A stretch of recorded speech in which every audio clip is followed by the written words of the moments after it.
This is Warren Sprouse. You're watching the Sunday Night Bible Forum. We're here every Sunday night, clearly, from 8 until 10 p.m. Eastern Time. We look at life through a biblical lens. We try to solve all the world's problems in 2 hours or less. How do you feel today? I have a website, trybiblicalcounseling.net, and there we try to outline principles that will guide you into an understanding of who you are and how life works and what's going on, so that you don't run amok and end up maybe on drugs or something. I'm talking legal drugs, psychiatric medications and that sort of thing. Not that there aren't a necessity for them, don't go crazy with this. But there's a lot of people taking medication when their lifestyle is what's really killing them. In the last 50 years, it seems time has actually speeded up exponentially. And the cultural shifts that used to take generations seem to occur now within very short time frames. And when these things are happening that fast and life is moving at that pace, people don't always feel so good. I'm old enough to remember an America that did not have women's liberation. Sometime in the mid-60s, I picked a date of 1968. I don't know if there's a mark in time when it began, but it began sometime in the late 1960s. By 1980, it was a fait accompli. It was done. It was just a routine part of our world. The acceptance of abortion on demand was about 1973-4. By 1985, everybody was on board or against it. It was law and settled, and that was it. It was done. Major cultural shifts. No-fault divorce, sometime around 1980. By 1995, it was understood. That's the way it was. Homosexuality is normal. Began about 1987, 1989 is when we started to see homosexuality. I take that back. That was AIDS. That's when AIDS jumped in there. So it was around 1989 that we started to normalize homosexuality, because we couldn't just condemn these people. But by the year 2000, it was done. There were still people saying it's not true, but the society had accepted it. How about multi-touch smartphones? They came in around 2000. By 2005, everybody had one. Transgenderism. About 2007, it became mainstream. It's done. It was done last year. I'd say by 2010. It was pretty much a fait accompli.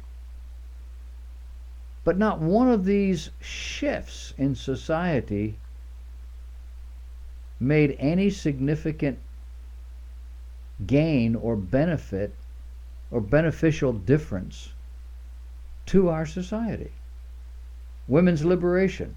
It helped destroy the nuclear family structure. It wasn't a good thing.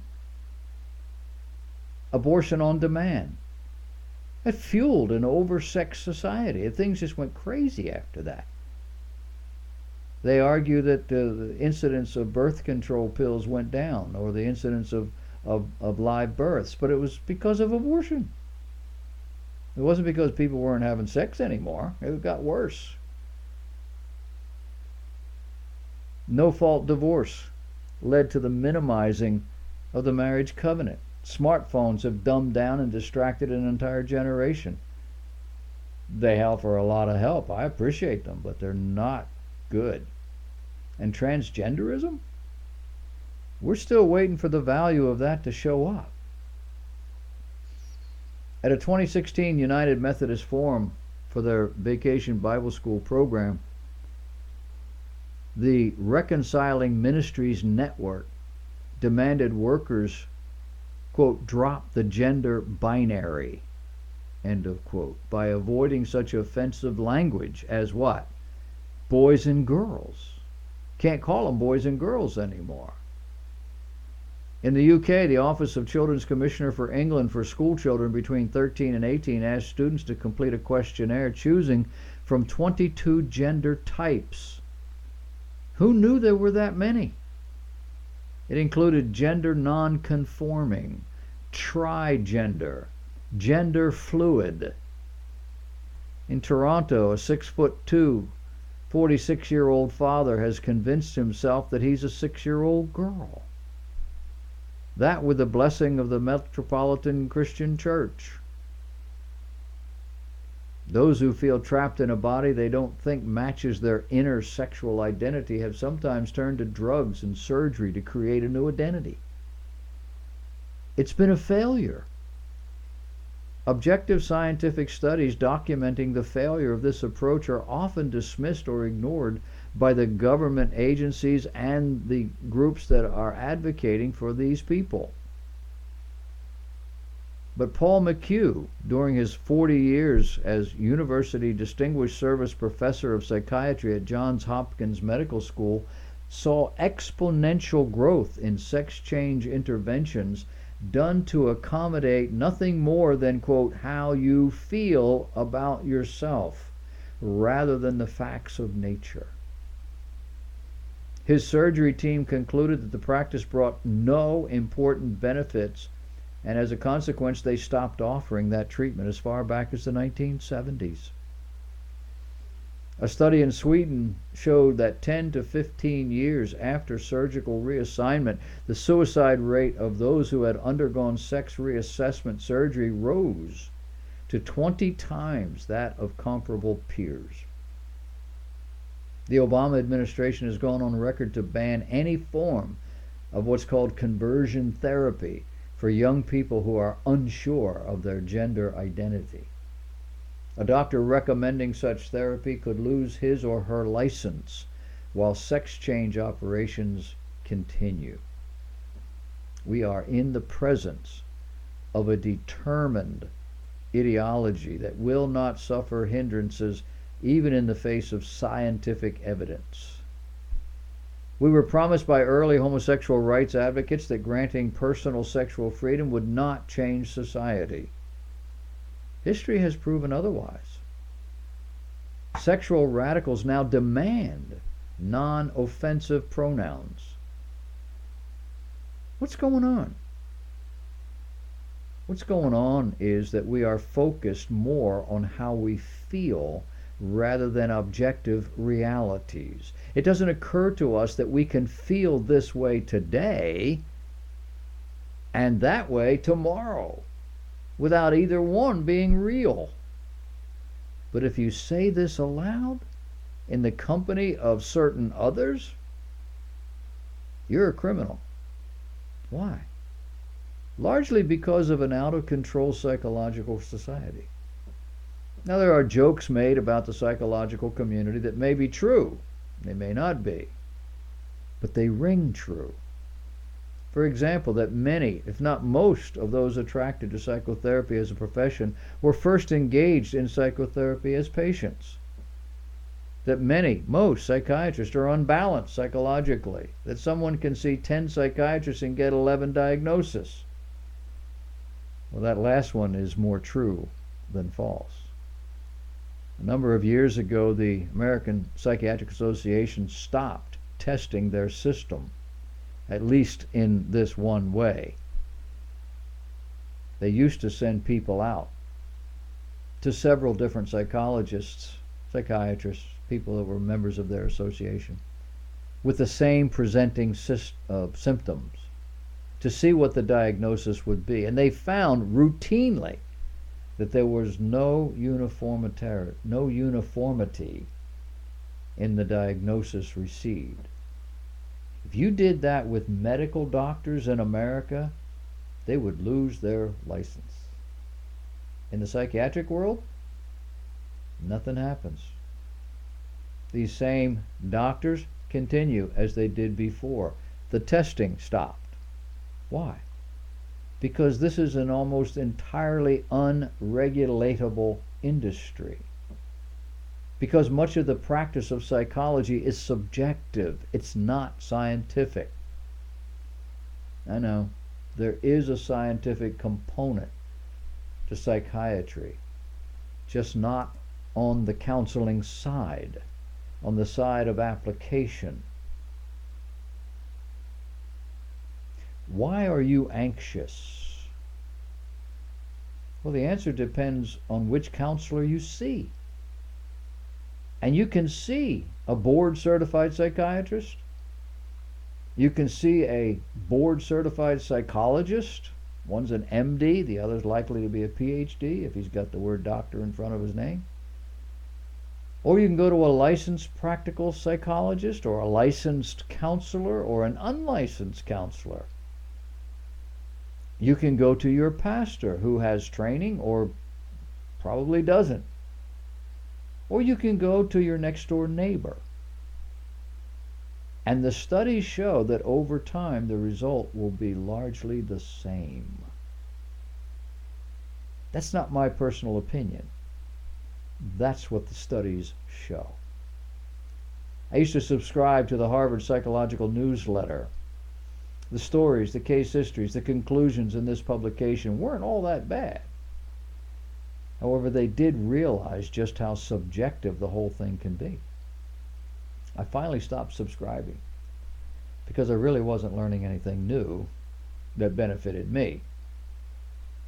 Today, how I feel has risen to the point of being almost unassailable as a symptom. A symptom of maladjustment or even sickness. Well, I feel. I'm not sure how my psyche can be sick, but the experts say it can. Is it possible I'm being irrational, self-centered, foolish, unbalanced? Well, yeah. Well, then what is the cure for those things? I would say, get a grip, get a job, get a life.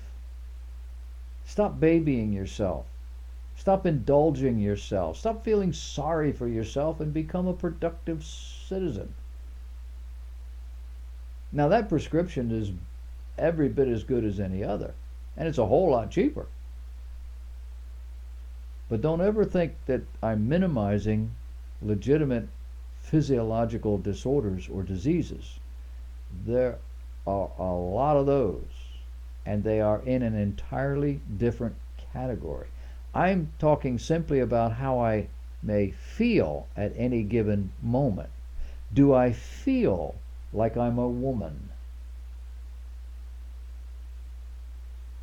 Does that make me a woman? My body chemistry suggests I could be a developing woman.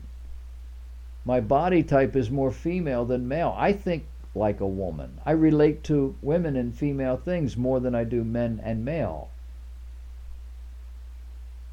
But I have male body parts. I have muscles where girls don't. My name is Jack. But I feel like a woman. Do I have a psychiatric problem? Do I have a psychological problem? Do I have a physiological problem? Or is it a social problem, a mental problem, a moral problem, an emotional? Did I say emotional problem? No, I didn't. I don't know. That's why I came to you. Tell me what's my problem. Are there women who look, feel, and respond more like man than a woman? Yeah. Are there men who do the same in regard to female things? Yeah. Well, what's that about? It could be hormones. It could be the amount of testosterone you were exposed to in the womb. It could be emotional, fear, desire. Does it mean I'm a woman inside? Well, that's what Bruce Jenner thought. What's a transgender's prognosis for happiness? For success at his or her chosen gender? For physical health? Mental health? Continuation as that gender? Continuation of life? World-renowned sex change surgeon Stanley Biber in a letter to the Superior Court of California, County of San Mateo, after performing male to female sex change surgery, admitted the resulting genital sex is neuter, not female, as he claimed on medical records. Contrary to what you may think, male to female sex surgery is a sex change in name documentation only. Sex change surgery is only a cosmetic procedure to make it look like a change was made when in fact no female parts were used. Sex change regret may come years later when you understand the surgery did not make you a female or change your DNA, gender, sex. Dr. John Money was the first in the USA to advocate for surgically changing men into women at the Johns Hopkins Gender Clinic in 1966. After 50 such surgeries, it became clear that it was not working. No improvement was noted in the patient's psychological functioning as a result of the change treatment. No conclusive objective research at any time in the last 40 years has demonstrated changing genders is an effective treatment for all gender disorders, and suicide among this population remains a problem. The conclusion: the surgery is not certifiably effective. It has no basis in science, and suicide remains a dark shadow of proof that no real progress in treatment of gender identity disorder exists. In 324 sex reassignment surgeries, an 2003 study concluded after sex reassessment, patients had a higher risk of mortality, a higher risk of suicide, and psychiatric morbidity, a diseased state. Conclusion: sex reassignment, although alleviating gender dysphoria, may not suffice as treatment for transsexualism. 7 years ago, Matthew, a male drag queen, became Chelsea. Now Chelsea wants to become Matthew again. In an article published October 1st, 2014, Chelsea said, "I have always longed to be a woman, but no amount of surgery can give me an actual female body, and I feel like I am living a lie. It is exhausting putting on makeup and wearing heels all the time. Even then, I don't feel I look like a proper woman. I suffered from depression and anxiety as a result of the hormones too. I have realized it would be easier to stop fighting the way I look naturally and accept that I was born a man physically."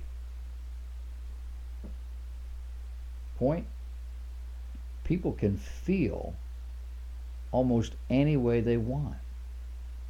It doesn't mean they must have that reality in order to be happy. A society that doesn't understand this basic principle of life is doomed.